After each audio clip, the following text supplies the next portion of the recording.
हरियाणा कांग्रेस अभी तक इतने महीने बाद भी अपना नेता प्रतिपक्ष नहीं चुन पाई है। इसे लेकर कांग्रेस की किरकिरी भी हो रही है और हरियाणा के कैबिनेट मंत्री कृष्ण बेदी ने अब तक नेता प्रतिपक्ष न चुने जाने पर कांग्रेस पर तंज कसा है। उन्होंने कहा है कि 37 विधायकों में से एक को चुनना है, लेकिन जिद इतनी है कि भूपेंद्र हुड्डा बनेंगे नहीं तो किसी और को बनाएंगे नहीं। इस 125 साल पुरानी पार्टी का आज किस प्रकार से परिवारवाद के कारण एक लोकदलीकरण हो गया और आज कोई वहाँ पर प्रजातांत्रिक प्रणाली बची नहीं है। आज लगभग 8 महीने 7 महीने के बाद भी उनके पास नेता प्रतिपक्ष नहीं चुना गया। कभी वो कहते हैं हम महाराष्ट्र चुनाव में बिजी हैं, कभी कहते हैं हम उत्तर प्रदेश चुनाव में बिजी हैं, कभी कहते हैं कि हम दिल्ली के चुनाव में बिजी हैं। आना जाना कुछ है नहीं, कोई एक सीट ना महाराष्ट्र में आई, ना दिल्ली में आई, ना उत्तर प्रदेश में आई, वह खाम में।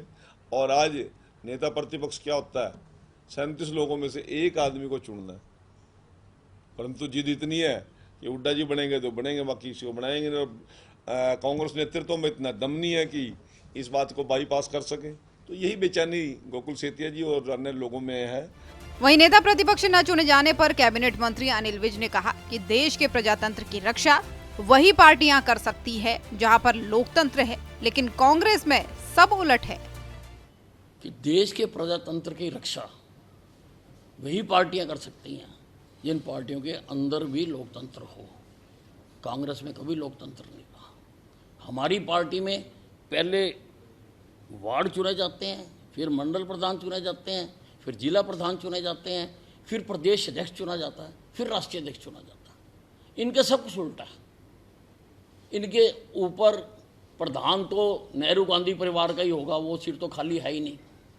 बाकी जगहों पर भी वो ऊपर से जैसे आजकल कंपनियां एजेंसियां बांटती हैं उस प्रकार से वो एजेंसियां बांट देते हैं।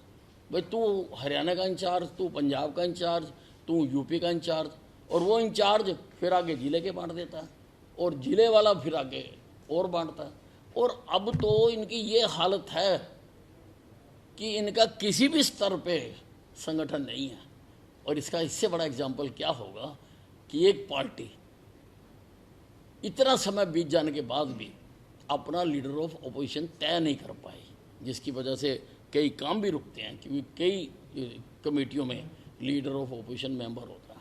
तो ये अभी तक तय नहीं कर पाए। कांग्रेस की ये हालत है। कुल मिलाकर हरियाणा के विधानसभा चुनाव में हार के बाद भी कांग्रेस के अंदर गुटबाजी खत्म नहीं हो पा रही है। कांग्रेस की हार की प्रमुख वजह गुटबाजी को भी माना गया था। हरियाणा में 7 अक्टूबर को चुनावी नतीजे आए थे और तब से लेकर अब तक कांग्रेस इसी असमंजस में है कि हरियाणा के इस पद पर कौन सा नेता बैठेगा। अब देखने वाली बात होगी कि कांग्रेस नेता प्रतिपक्ष चुनने में और कितना समय लगाती है। सूर्या समाचार के लिए चंडीगढ़ से रवि चंदेल की रिपोर्ट।